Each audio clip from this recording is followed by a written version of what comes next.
നമസ്കാരം. Revenue information ബ്യൂറോയിലേക്ക് സ്വാഗതം. Revenue വാർത്തകൾ.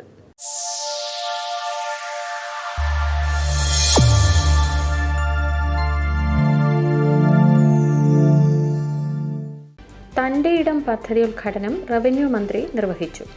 പാർശ്വവൽക്കരിക്കപ്പെട്ടവരെ ചേർത്ത് പിടിക്കാനുള്ള പ്രയത്നങ്ങൾക്കാണ് തൻ്റെ ഇടം പദ്ധതിയിലൂടെ സംസ്ഥാന ഗവൺമെൻറ് നേതൃത്വം നൽകുന്നതെന്ന് റവന്യൂ ഭവന നിർമ്മാണ വകുപ്പ് മന്ത്രി കെ രാജൻ. തൻ്റേതല്ലാത്ത കാരണങ്ങളാൽ കുട്ടിക്കാലം നഷ്ടപ്പെട്ടവർക്ക് സുരക്ഷിതമായ താമസമൊരുക്കുന്നതിന് വനിതാ ശിശു വികസന വകുപ്പുമായി സഹകരിച്ച് കേരള സംസ്ഥാന ഭവന നിർമ്മാണ ബോർഡ് നടപ്പിലാക്കുന്ന തൻ്റെ ഇടം പദ്ധതിയുടെ സംസ്ഥാനതല ഉദ്ഘാടനം നിർവഹിച്ച് സംസാരിക്കുകയായിരുന്നു മന്ത്രി.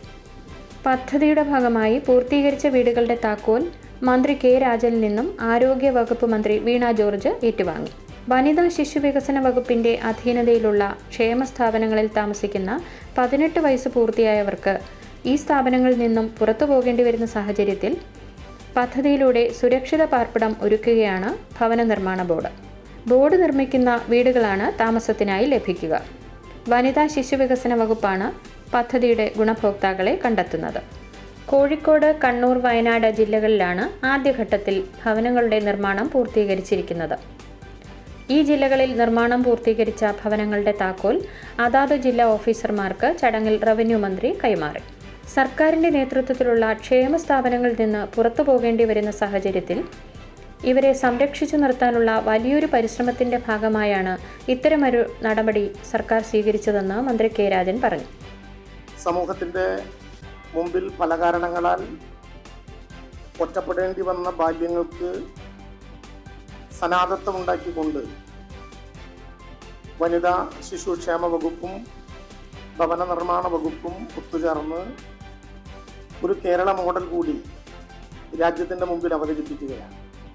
സമൂഹത്തിലെ പാർശ്വവൽക്കരിക്കപ്പെട്ട ജനതയുടെ ശബ്ദവും വെളിച്ചവുമായി മാറേണ്ട ഉത്തരവാദിത്വം സർക്കാരിനുണ്ട്.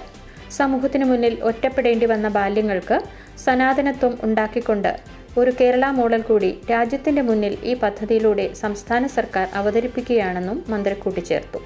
രാജ്യത്തിൻ്റെ ചരിത്രത്തിൽ ആദ്യമായിട്ടാണ് ഒരു സംസ്ഥാന സർക്കാർ ഇത്തരമൊരു പദ്ധതി ആവിഷ്കരിക്കുന്നതെന്ന് ചടങ്ങിൽ അധ്യക്ഷത വഹിച്ച വനിതാ ശിശുക്ഷേമ വകുപ്പ് മന്ത്രി വീണ ജോർജ് പറഞ്ഞു. ഒരു സർക്കാർ എങ്ങനെയാണ് ഉത്തരവാദിത്വത്തോടെ പെരുമാറേണ്ടത് എന്നതിനുള്ള മികച്ച ഉദാഹരണമാണ് ഈ പദ്ധതിയെന്നും മന്ത്രി കൂട്ടിച്ചേർത്തു.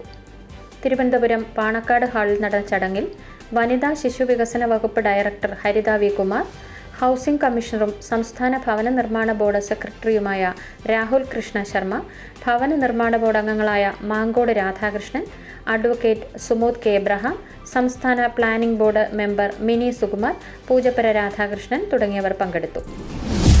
തെലുങ്കർ കോളനി, കുംഭാര കോളനി നിവാസികൾക്ക് പട്ടയം നൽകി. നിയമവും ചട്ടവും സാധാരണക്കാർക്ക് വേണ്ടിയെന്ന് മന്ത്രി കെ രാജൻ.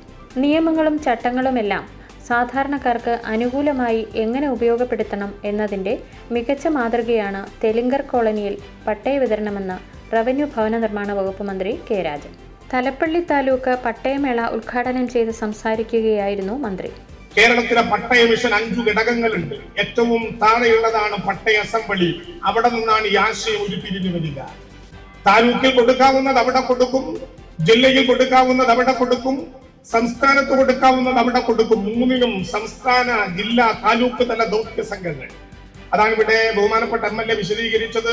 ആ ദൗത്യ സംഘങ്ങളുടെ ഭാഗമായി താലൂക്കിൽ കൊടുക്കാവുന്ന പട്ടയം ചിട്ടപ്പെടുത്തി കഴിഞ്ഞു. പട്ടയ അസംബ്ലികൾ ചേർന്ന് മണ്ഡലത്തിലെ എല്ലാ ഗുണഭോക്താക്കൾക്കും രേഖ ഉറപ്പാക്കി വരികയാണ്. എല്ലാ അതിദരിദ്രർക്കും ഭൂമി നൽകിയ ആദ്യ ജില്ലയായി ഇടുക്കി മാറിയെന്നും മറ്റു ജില്ലകളും അതിവേഗം ഈ നേട്ടം കൈവരിക്കുമെന്നും മന്ത്രി പറഞ്ഞു.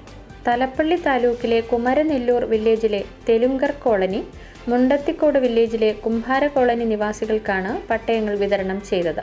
തെലുങ്കർ കോളനി നിവാസികളുടെ ഭൂമിക്ക് രേഖ ഉറപ്പാക്കുന്നതിന് ജനപ്രതിനിധികൾ ഉൾപ്പെടെയുള്ളവരുടെ ദീർഘനാളത്തെ പരിശ്രമങ്ങൾക്കാണ് പരിഹാരമായത്. 52 വർഷങ്ങളായി മുണ്ടത്തിക്കോട് കുംഭാര കോളനിയിൽ തലമുറകളായി കൈമാറ്റം ചെയ്തു വന്നിരുന്ന ഭൂമിക്കാണ് പട്ടയം ലഭിച്ചത്. തെലുങ്കർ കോളനിയിൽ ആദ്യഘട്ടത്തിൽ 24 പേർക്ക് പട്ടയം വിതരണം ചെയ്തതിന് പുറമേയുള്ള 16 പട്ടയങ്ങളും, കുംഭാര കോളനിയിൽ 26 പട്ടയങ്ങളും 5 ദേവസ്വം പട്ടയങ്ങളുമാണ് വിതരണം ചെയ്തത്. സേവ്യർ ചിറ്റിലപ്പള്ളി MLA അധ്യക്ഷനായി. ജില്ലാ collector VR Krishnateja, Wadakkanchery municipality chairman PN Surendran, vice chairperson Sheela Mohan, standing committee അംഗങ്ങളായ Swapna Sasi, Jameela BC, V Muhammad Basheer, Thalappilly tahsildar MC Anupaman തുടങ്ങിയവരും പങ്കെടുത്തു. 2.16 ലക്ഷം ഹെക്ടറിൽ ഡിജിറ്റൽ റീസർവേ പൂർത്തിയായി. സംസ്ഥാനത്ത് 2022 നവംബർ 1 മുതൽ ആരംഭിച്ച ഡിജിറ്റൽ റീസർവേയിൽ 2,16,218 ഹെക്ടറിൽ ഡിജിറ്റൽ റീസർവേ പൂർത്തിയായി. ആദ്യഘട്ടത്തിൽ സർവേ ആരംഭിച്ച 200 വില്ലേജുകളിൽ 66 വില്ലേജുകളിലെ മുഴുവൻ സർവേ നടപടികളും പൂർത്തിയായി.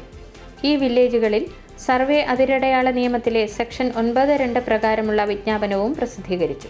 രണ്ടാം ഘട്ട സർവേയിൽ ഉൾപ്പെട്ട 19 വില്ലേജുകളിലായി 5,409 ഹെക്ടറിലും ഡിജിറ്റൽ സർവേ പൂർത്തിയായതായി സർവേ ഡയറക്ടർ അറിയിച്ചു. വർക്കല മിനി സിവിൽ സ്റ്റേഷന്റെ രണ്ടാം ഘട്ടം തുറന്നു. 4 വില്ലേജ് ഓഫീസുകൾ കൂടി സ്മാർട്ടായി. 7 സർക്കാർ ഓഫീസുകൾ കൂടി മിനി സിവിൽ സ്റ്റേഷനിലേക്ക്. വർക്കല മിനി സിവിൽ സ്റ്റേഷനിൽ നിർമ്മാണം പൂർത്തിയായ ബഹുനില മന്ദിരത്തിൻ്റെയും വർക്കല നിയോജക മണ്ഡലത്തിലെ 4 സ്മാർട്ട് വില്ലേജ് ഓഫീസുകളുടെയും ഉദ്ഘാടനം റവന്യൂ വകുപ്പ് മന്ത്രി K. രാജൻ നിർവഹിച്ചു. കേരളത്തിലെ എല്ലാ വില്ലേജ് ഓഫീസുകളെയും ഘട്ടം ഘട്ടമായി സ്മാർട്ടാക്കാനുള്ള നടപടികൾ പുരോഗമിക്കുകയാണെന്ന് മന്ത്രി പറഞ്ഞു. തൃശൂർ മെഡിക്കൽ കോളേജിൽ ആശ്വാസ് വാടക വീട് പദ്ധതി ഉദ്ഘാടനം ചെയ്തു. തൃശൂർ മെഡിക്കൽ കോളേജിൽ രോഗികളുടെ കൂട്ടിരിപ്പുകാർക്ക് കുറഞ്ഞ ചെലവിൽ താമസിക്കുന്നതിനായി കേരള സംസ്ഥാന ഭവന നിർമ്മാണ ബോർഡ് നിർമ്മിച്ച ആശ്വാസ് വാടക വീട് പദ്ധതി റവന്യൂ മന്ത്രി K. രാജൻ ഉദ്ഘാടനം ചെയ്തു. കേരളത്തിലെ എല്ലാ മെഡിക്കൽ കോളേജുകളിലും ആശ്വാസ് വാടക വീട് പദ്ധതി നടപ്പാക്കുമെന്ന് മന്ത്രി പറഞ്ഞു. കേരളത്തിലെ ആദ്യത്തെ ആശ്വാസ് വാടക വീട് സമുച്ചയമാണ് തൃശൂരിൽ തുറന്നത്.